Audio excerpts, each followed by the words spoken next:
Keep it locked on Hindsight Radio.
Peace, everybody.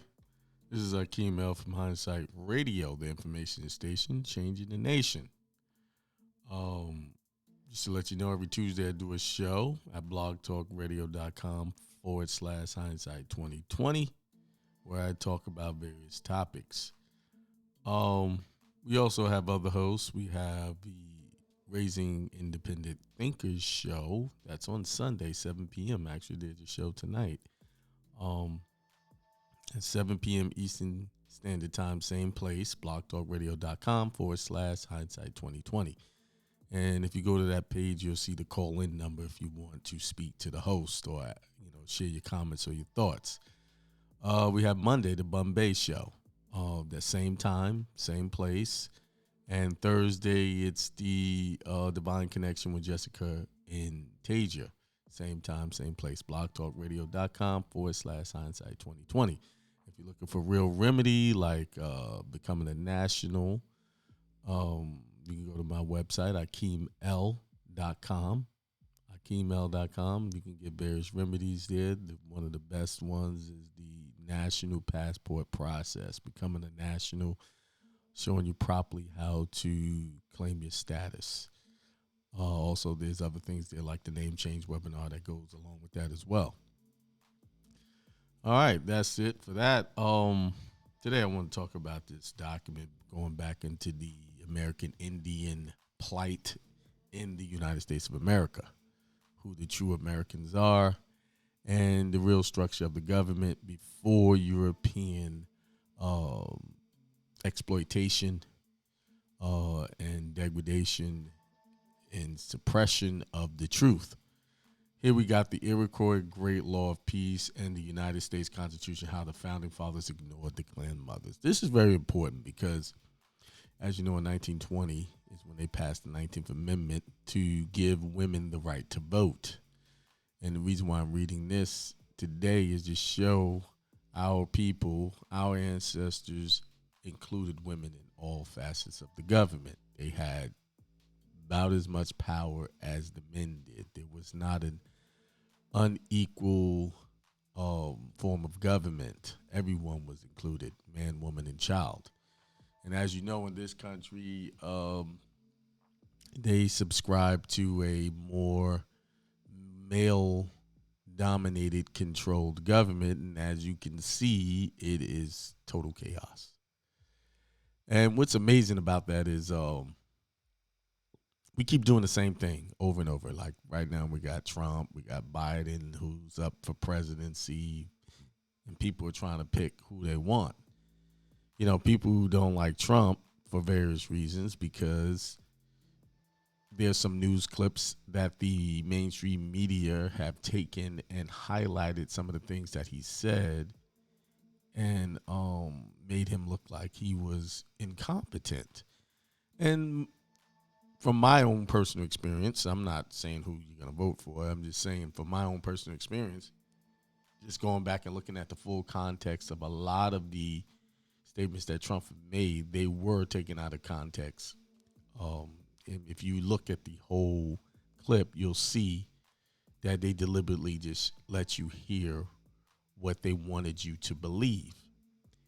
And you got to keep in mind, just like this document is going to reveal how this male-dominated, I wouldn't even say male-dominated, this European white supremacy, male culture-dominated industry, or media-driven, it's going to always try to lead you to make an opinion that you normally wouldn't come to if they hadn't given you the story in a certain way. They slant the story to make you think certain things.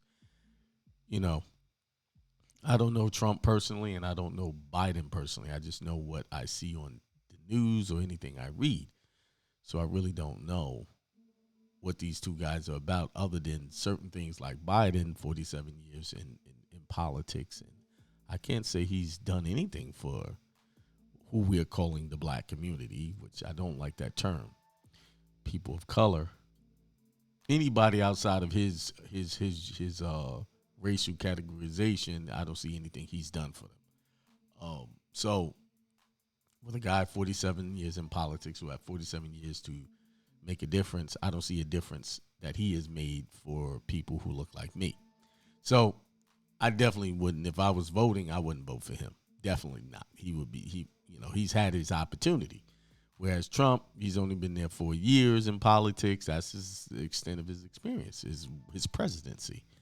And I see some, definite things that I could say he's done. He's definitely living up to some of the things he said. He calls out things. He's called out the media as being fake news, and who can disagree with that, right? But let's move on to this document. How this culture, this Eurocentric, white supremacy driven culture has suppressed women's power. And that power that they lost is causing the problems that we have today. Because what we got going on is not fair and equitable for all. And as they took the woman power, they went on to take other power. And once person takes power from you, they keep moving to take more power once you let them get away with it. The reason why they're getting away with a lot of the things that they have going on now is because no one is pushing back. And mainly that's because of years of indoctrination, public school education, political parties, having you want to be a part of these different parties. And your number one is your religious beliefs. We're looking for a savior to fix our problems. And then, since we can't see the God that they have put in front of us, they give you another God, which is government. Okay? So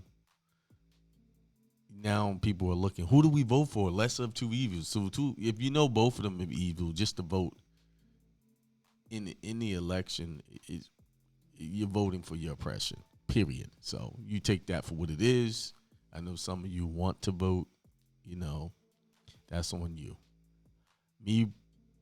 Myself, I don't participate in my own oppression. I don't participate in allowing these entities to take control of my life. Everything that happens for me happens through the power of my thoughts and what I'm going to do for myself and my family.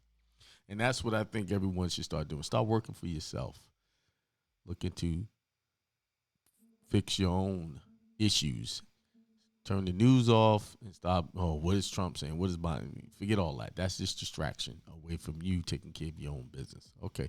So let's get back on this. Iroquois Great Law of Peace in the United States Constitution, how the Founding Fathers ignored the Clan Mothers. Renee Jacobs. Introduction. The Iroquois Confederacy gave rise to the first federal constitution on the American continent. I had to fix that. The correct pronunciation of that is Iroquois. That constitution, the Great Law of Peace, the Great Law, provided for federalism, separation of powers, equitable distribution of wealth, accountability of elected officials, freedom of assembly, speech, and religion, and a system of natural rights that influenced thinkers like Benjamin Franklin, Jean-Jacques Rousseau, and Frederick Ingalls. Perhaps the most remarkable feature of the Great Law of Peace, Great Law, was its recognition of the status and suffrage accorded women by the Iroquois Confederation. Suffrage means your right to vote. Approximately 1/4 of the Great Law's clauses recognize the power and influence of women in the Iroquois culture. While Franklin and the founding fathers borrowed liberally and literally from the Great Law in theorizing about and framing the American model, no reference to universal suffrage or the rights of women appeared in the United States Constitution as originally written. It was not until the passage of the 19th Amendment in 1920 that the United States Constitution recognized women as sentient citizens with an ability to exercise the vote. The United States courts, taking their cue from the Constitution, had regarded women as merely the property of their husbands, fathers, and brothers. So basically what it's saying, when they stole from, or they borrowed from, as they put it here, from the Great Law of Peace,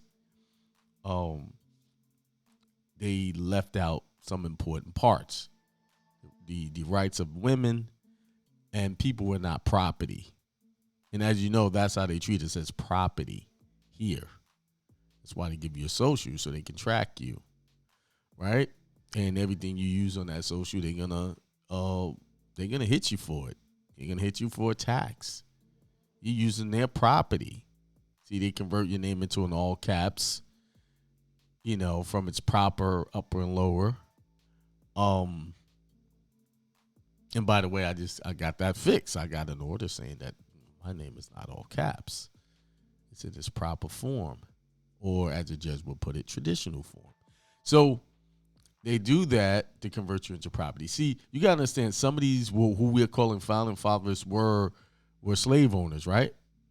So they couldn't do slavery the way they used to, so they changed it and gave you an illusion of freedom.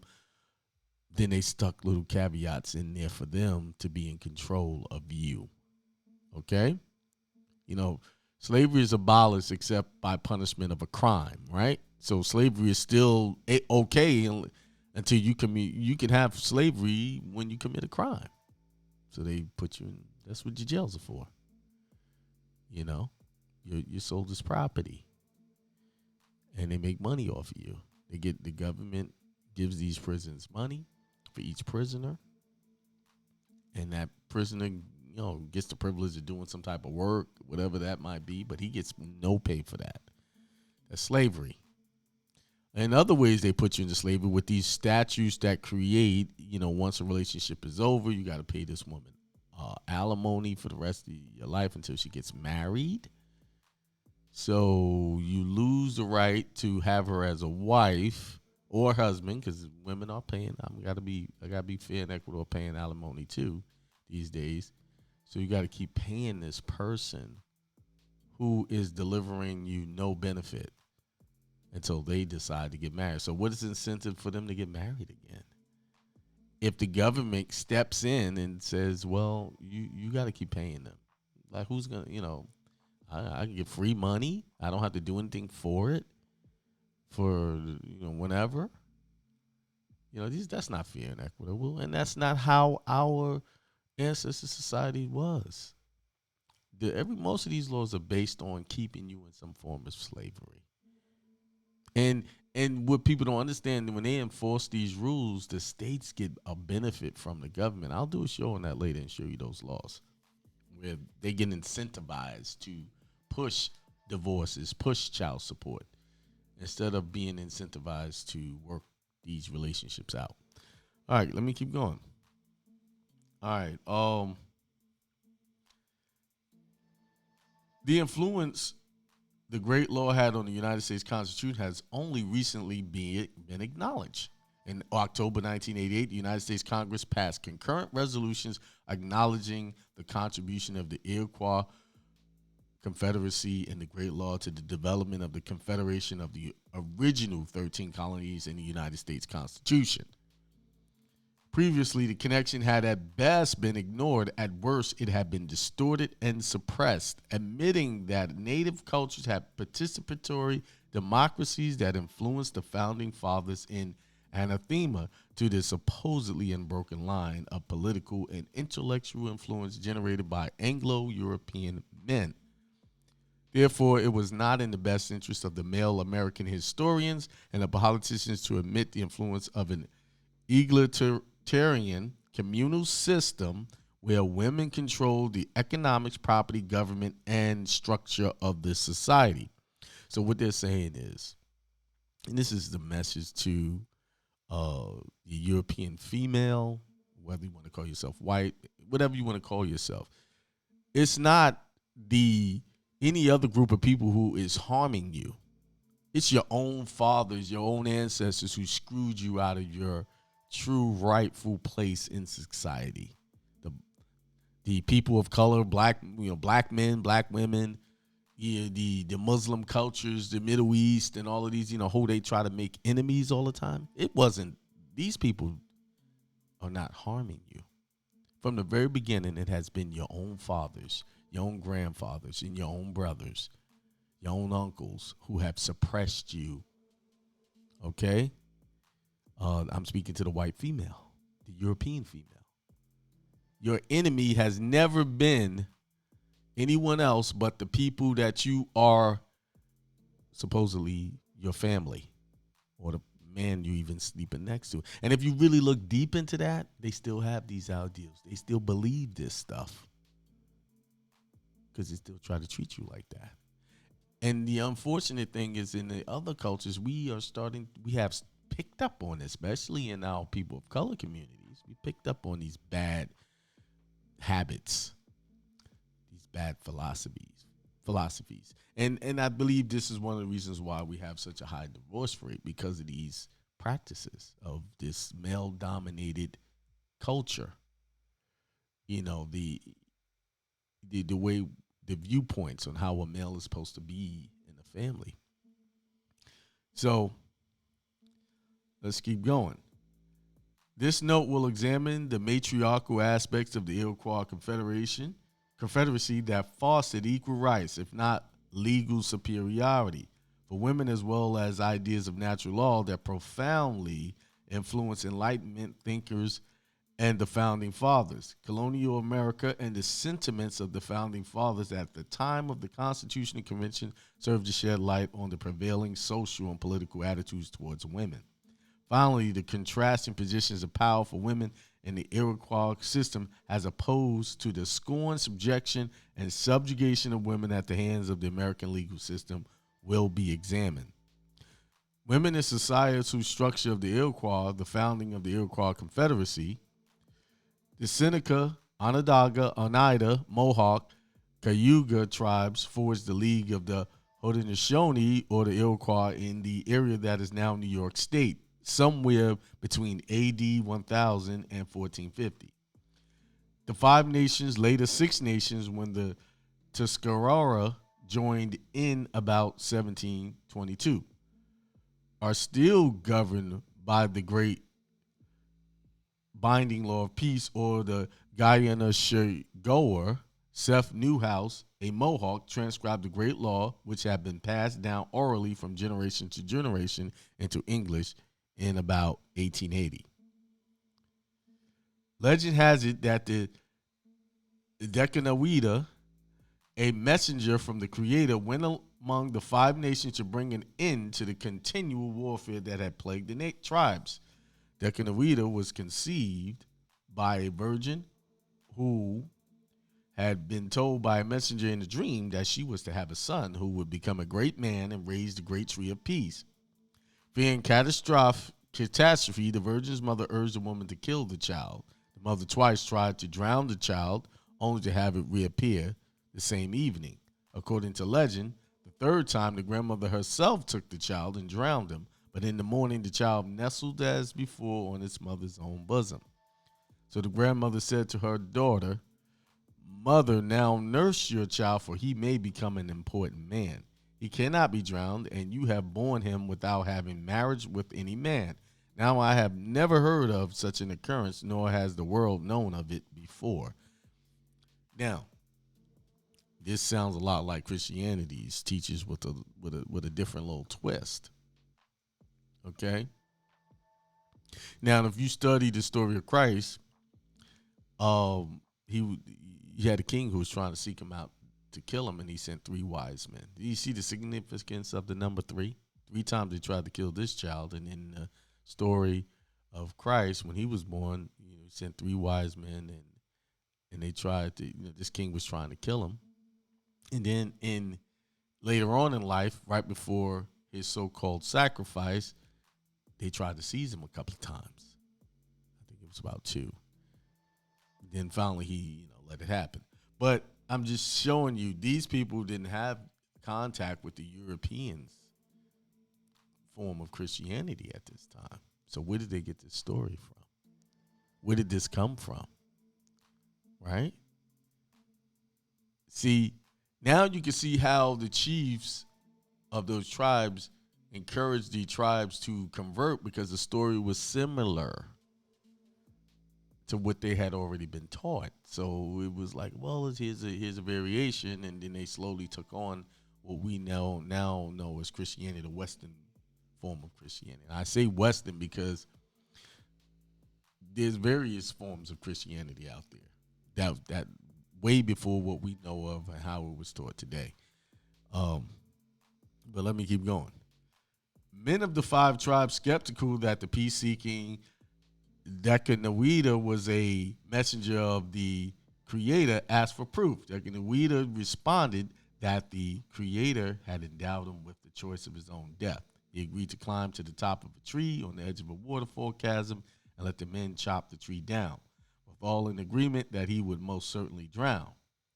Many people witnessed Decanoida's plunge and were convinced of his death. The next morning, the warriors saw strange smoke arising from the smoke hole of an empty cabin. Upon approaching, they found Decanoida alive and cooking his morning meal. The people were convinced that Decanoida had indeed been sent to establish the great peace. Now, he had a cabin. Now, remember, in schools, they taught you these people lived in these teepees and these huts, these very primitive forms of living. They never said anything about a cabin. And this was their savior. Okay, they were talking about something that happened thousands of years prior to them, forming their peace agreement. So, and this here is like one of your first forms of a peace treaty being formed. So everything that American is built off is someone else's culture. All right. Well, it's off the true American culture. Europeans are not true Americans. You can't be European and then say you're true American at the same time. You came here from somewhere else. Ancestors settled here. All right. Here we go. The legends of the founding of the Iroquois Confederacy parallel the virgin birth and resurrection legends of origins of Christianity, the religion that most directly molded the hierarchy of colonial society. However, the evolution of women in the two societies is radically dissimilar. See, in their culture, their religious culture, women had power. In the Christian form of what we worship, most people worship today, women don't have power. And that's curious where, most of the women, in most of Christianity, women make up a large part of Christianity. They promote it the most than the men do. And this is how you can see how women have allowed themselves to be under these types of control. So it's by some of them own participation that they accept these things. But I'm here to tell you, you're accepting a distorted form of what it was originally intended for. Everyone had equal rights, man, woman, and child. No one to be over the other. All right. Societal and governmental structure of the Iroquois Confederacy. The societal structure of the Iroquois revolves around a system of clans, or gens, that are composed of progeny of women and her female descendants. Historically, the clans occupied a longhouse, which was perhaps 20 to 30 feet wide, and long enough to accommodate a grouping of people related to the matron of the household. Upon marriage, a young woman brought her husband into her mother's home. he was obliged to turn over either all or part of his hunt to his mother-in-law. The clans with names like Great Bear, Turtle, Hawk, and Deer Pigeon overlapped the different tribes in the league. Marriage within clans were prohibited, ostensibly to prevent factions without the league. Clan mothers are the most respected members and hold the highest positions of authority, leading the matrilineal clan. They are chosen by other adult women in the clan. The clan mothers select the shakems, or the chiefs, to serve for the council of clans. While the clan mothers have the constitutional authority to dispose shakems, or literally to dehorn the shakems, no constitutional provision exists for the removal of a clan mother. Upon the death or removal of a sachem, a new one is chosen by a clan mother who walks around the council house acting as if she were making a spontaneous choice from the spectators, although actually her decision was made some time before. When the clan mother presents the man of her choice, she does so through a chief who speaks for her. She does not speak to the people herself. The clan mother is then responsible for distributing the dead shakem's property. Women not qualified to be clan mothers might be delegated as matrons or faith keepers. Matrons are responsible for raising children and are likely to be chosen as ceremonial leaders in the longhouse. Faith keepers, the majority of which are women, essentially run the longhouse religious ceremonies. The governmental structure of the Confederacy is marked by a system of delegated authority that flows upward through the system to the League Council of Clans, rather than downward, and evinces shared liberty and responsibility for all members. As Lewis Henry Morgan, the father of American anthropology, observed in his 1851 study of the Iroquois, with the departure of the individual, every vestige of Indian sovereignty vanishes. 50 sachems make up the League Council of Clans. Each tribe casts a unit vote in the council through its sachem. The Mohawks and Senecas were designated the elder brothers. The Cayugas, Oneidas, Tuscaroras, the younger brothers. The Onondagas became the firekeepers of the Confederacy, completing the tripartite government with separation of powers and checks and balances. Cadwallader, I can't pronounce that, Cadwallader Colden, who published the first English language account of the political system of the Iroquois in 1727, wrote, "Each of these nations is an absolute republic by itself." Now keep in mind what he's saying. There's 50 of these who were heads, right? Coincidentally, we got these 50 states, right? And every castle in each nation makes an independent republic and is governed in all public affairs by its own sachems or old men. The authority of these rulers is gained by and consists wholly in the opinion the rest of the nation have of their wisdom and integrity. They never execute their resolutions by force upon any of their people. Honor and esteem are their principal rewards, as shame and being despised their punishments.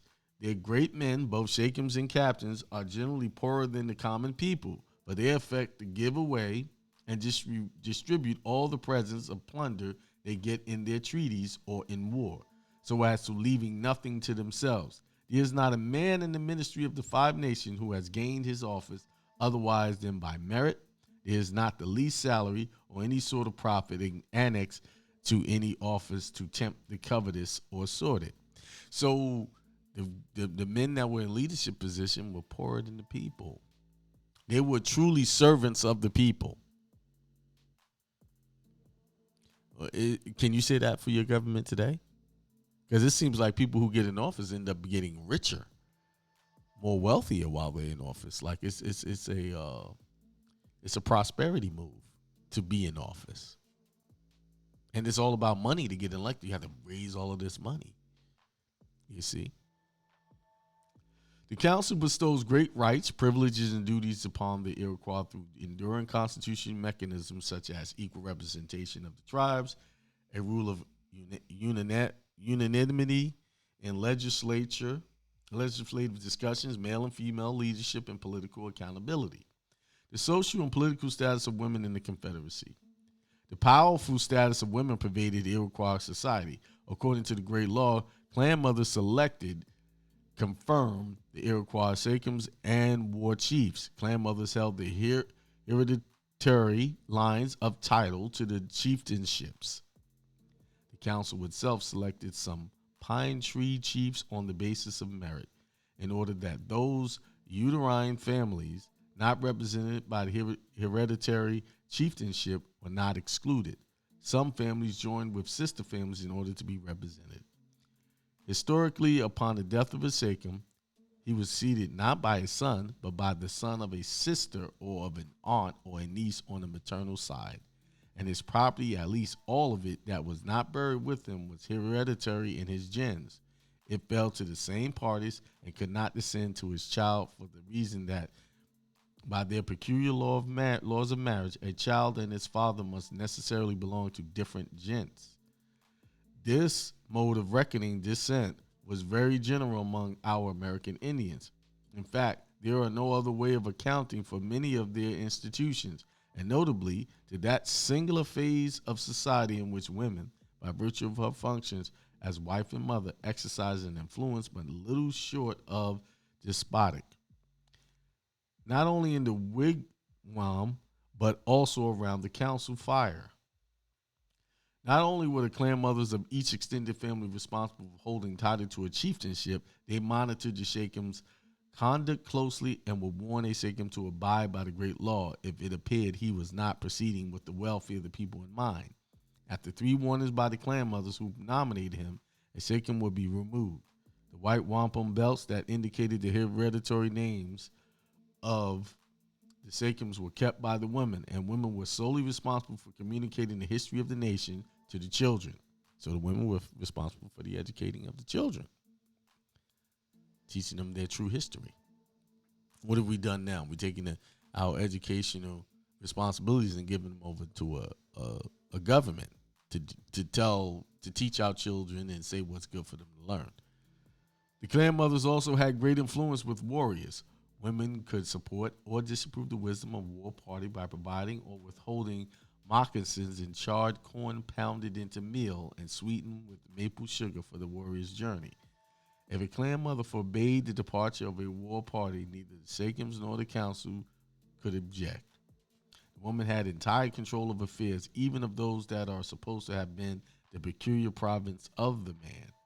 Further, apparently in pure mockery of the man's helplessness, woman also possessed the right of sending him out on such an expedition whenever she pleased. Mary Brant, the Mohawk widow of Sir William Johnson, is credited with convincing the warriors to maintain loyalty to the British during the Revolution. Women had their own separate council and would deliberate an issue first. Upon determination of an issue, the Women's Council would notify the Shakems, who would then convene the General Council. The Women's Council sent a message to a General Schuyler in 1776 objecting to proposed movements of American troops. Schuyler responded to the women's concerns at the Council of the Shakems and implored the Shakems to ask the clan mothers not to release the warriors in a way that would disrupt the American Iroquoian alliance. Clan mothers settled general council disputes and generally had far greater respect, status, and control than did European or colonial women. Clan mothers decided whether captives would be adopted or killed. Adoptees were immediately accepted into the Confederacy as lost relatives. Many rose to prominence and few sought return. In 1689, the Wolf Clan of the Oneidas adopted the French Jesuit missionary Milet to replace the Shakem. The leading women of the tribe helped him, and Milet wrote, "Through the influence of the chief woman, they showed me the friendship of giving me the place of a Shakem who had died long before of disease, rather than of one killed in an attack on the French." Similarly, Mary Jemison, the white woman of the Genesee, had been captured during the French and Indian War and later given to the Senecas. The Senecas adopted Jemison, who married twice, became quite content with the Iroquois life and most probably her elevated status as woman, and chose to remain a Seneca rather than return to white society. See, this is how Europeans got into the culture. and they could say they are from these tribes. They were adopted in, although they weren't blood. This was the culture of the American Indians. They would, make you a part of them, make you a relative, you were family. So now you can see how the color got lightened over time, and skin colors got lighter, and hair textures got a little straighter. You see, now you're looking at it right here. It's telling you. Non-adopted prisoners were treated with much cruelty both by men and women, as Cadwallader Colden stated. The warriors think it is for their glory to lead them through all the villages of the nation, subject them, and draw up 2 lines through which the poor prisoners, stark naked, must run the gauntlet. And on this occasion, it is always observed that the women are much more cruel than the men. With regard to women's status in Iroquoian society, Colden further observed that polygamy is not usual among them, and indeed in any nation where all are on a par, as the riches and the power plurality of wives cannot well be introduced, as of all kind of slavery is banished from the countries of the 5 nations, so they keep themselves free also from the bondage of wedlock. And when either of the parties becomes disgusted, they separate without formality or ignominy to either, unless it be occasioned by some scandalous offense in one of them. And in case of divorce, the children, according to the natural course of all animals, follow the mother. The women here bring forth their children with so much ease as other animals, and without the help of a midwife, and as soon after their delivery return to their usual employment. They alone also perform all the drudgery about their houses. They plant their corn, they likewise cut all their firewood, and bring it home on their backs, and in their marches bear the burdens. The men disdain all kind of labor and employ themselves alone in hunting as the only proper business for soldiers. Some 18th century European and American men were astounded at the liberty, political, social, and familial power held by Iroquois women. When Iroquois men returned from a hunt, they turned everything over to the women. An unsigned manuscript of the day stated that every possession of the man except his horse and rifle belonged to the women after marriage. Women controlled the household economy, giving money to their husbands as they deemed necessary. Further, the truth is that women are treated in much more respectful manner than in England, and they possess a very superior power. This is to be attributed in a very great measure to their system of education. As is repeated so often in women's history, the status of Iroquois women have not been immune from revisionist historians trying to diminish or distort the importance of women in the society. In 1883, Lucian Carr, the assistant curator of the Peabody Museum of American Archaeology and Ethnology, wrote grudgingly of women's status in the Confederacy. Unable to reconcile women's power without a corresponding diminishment of male stature, Carr relates that the male warriors, corn planter, and red jacket were obliged to follow the commands of the clan mothers despite their protestation. Chiefs, warriors, and councils were obliged to yield to her demands when authoritatively expressed. This is perhaps a somewhat startling assertion.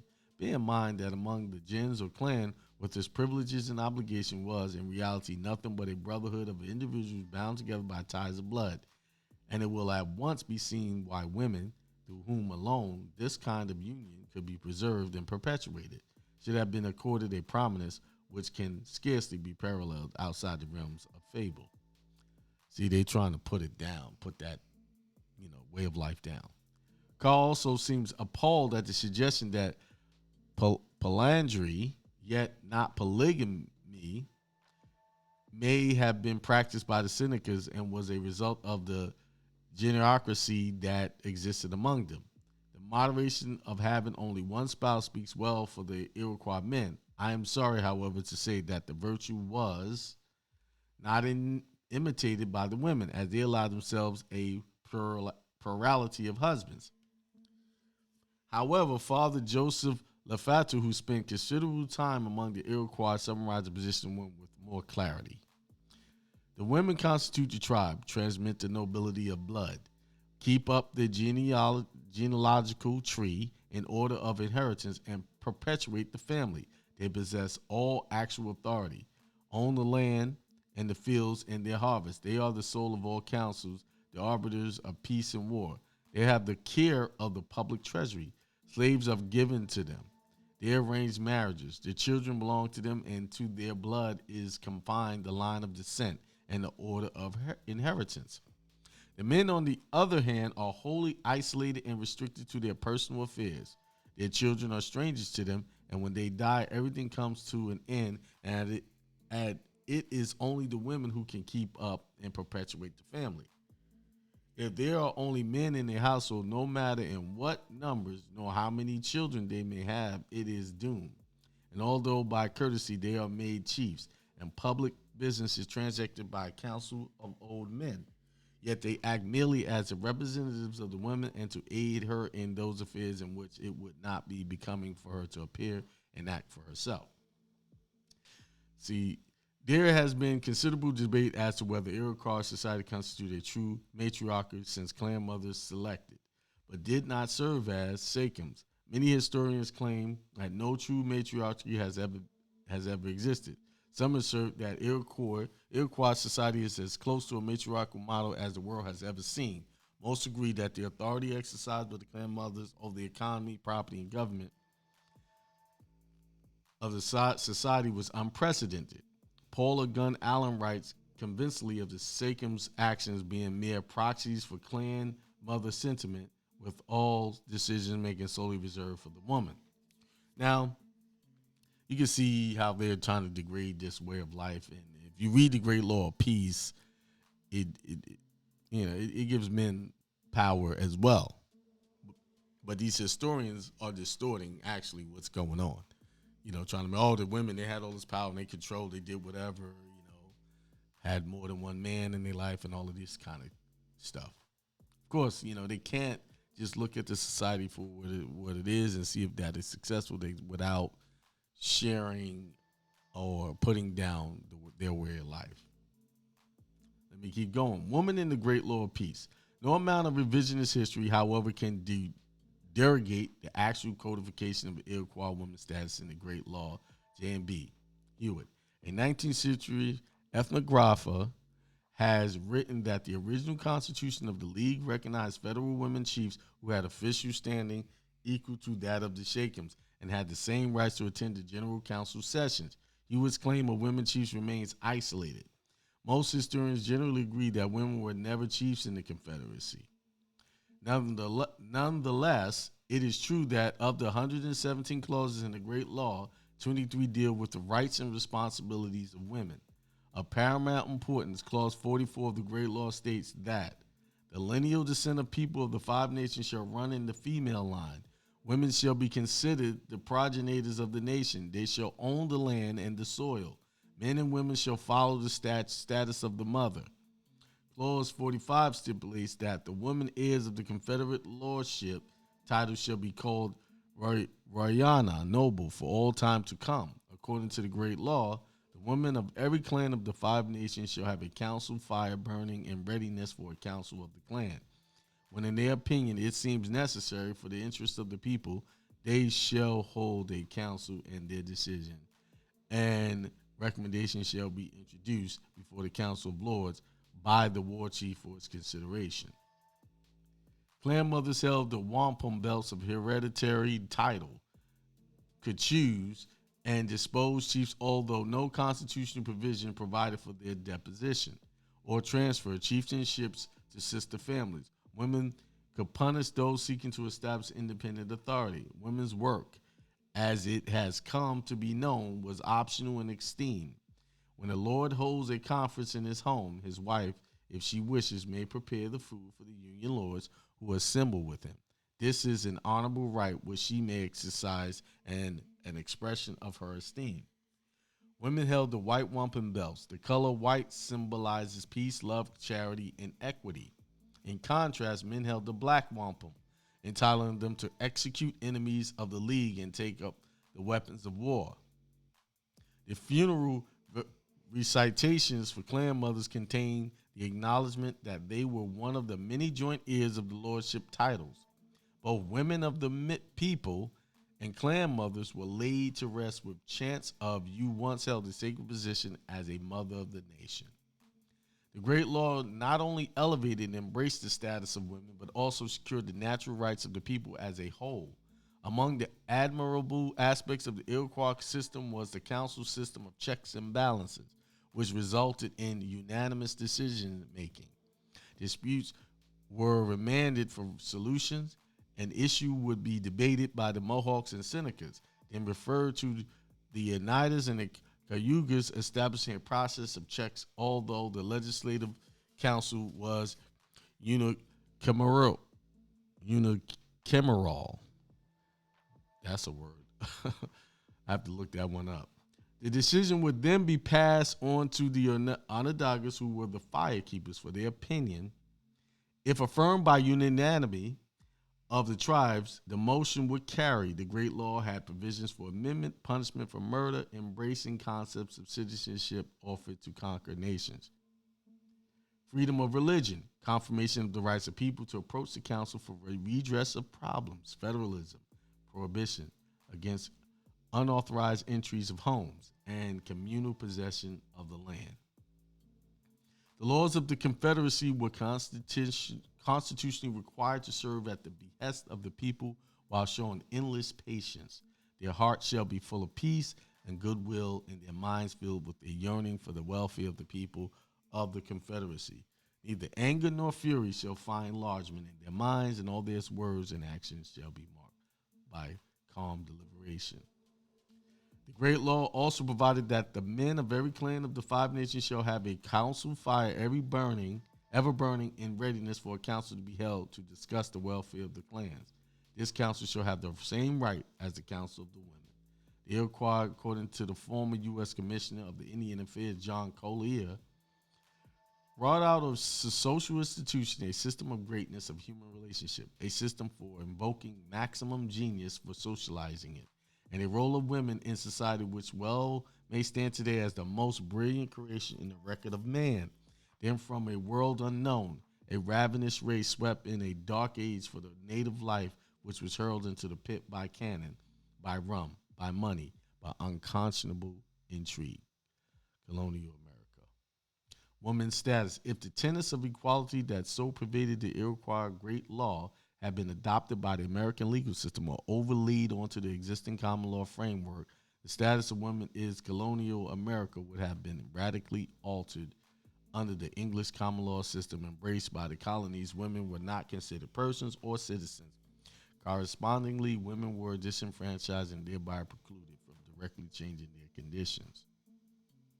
It has been noted that the subjugation of women at early common law was not entirely dissimilar from the way slaves were treated. Unlike the co-equal status of women in the Iroquois society, women under Anglo-American common law were, as noted by feminist legal authority Sylvia Law, relegated merely to the roles of production, reproduction, maintenance, consumption, and acculturation in the home. Home and family, the core social union upon which Anglo-American constitution, political, economic, and common law arrangements are built, are constructed on the premise that women are not active citizens or people free to pursue the full range of common occupations and callings. At common law, as developed from Blackstone's commentaries, a woman merged her legal identity into that of her husband when she married. She would not sue, be sued, enter into contracts, make wills, keep her own earnings, or control her own property. Married women were civilly dead. This concept of coverture or femme covert meant that upon marriage, a woman became quite literally veiled, a clouded covered by her husband.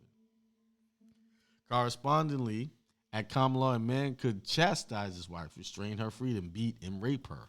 The husband gained control and management of her wife's real property and complete ownership of her personal property, including a woman's clothes and household goods. New England colonies had prohibitions against solitary living to ensure that women would be subject to the governance of family life. At common law, divorce was prohibited. Divorce became more commonly available to men at the time of Revolution. Women were not entitled to keep their children following divorce. Divorce was granted at a woman's behest only for flagrant abuses such as adultery, desertion, non-support, and extreme physical cruelty. Women were denied identity since they were required to assume the husband's name and power. One of the most significant common law tenets resulting in male dominance was the concept of illegitimacy, a legal doctrine permitting condemnation of a child as a bastard and the resulting legal disabilities were alien to the Iroquois system. Common law concepts of illegitimacy fostered sexual purity of women and the social and economic dependence of both the child and mother upon the male. Married women had the same rights as children or idiots, virtually none. Single women fared only slightly better. Since they had no man to protect them, they retained some legal rights, such as the ability to own property and keep their wages. A single woman could amass a fortune, but was excluded from voting or sitting on a jury. So, if I keep reading, I'm done with reading this. It just shows you how the European form of governing is all about control. And unfortunately, we are fostering these control on each other now. It's on automatic. It's automatically done. We are defaulting to these positions, and we're still abiding by a lot of these things, unconsciously. So this shows you the original form of government and how this fake form of government has come in and clouded what real government is supposed to be. So you guys can keep reading on. I'm just reading it so that show you that without proper where people are seen as equals in society, we could never have a good society. When one group of people is looking down on another, and that is promoted, which we have that in this country today, they promote the isolation, and they don't include other cultures in their definition of American life. So there you have it. Listen to my show on Tuesday. I'm not sure what I'm going to talk about Tuesday. It's going to be a good one, though. I'll tell you that much. Got a lot to talk about. All right, peace.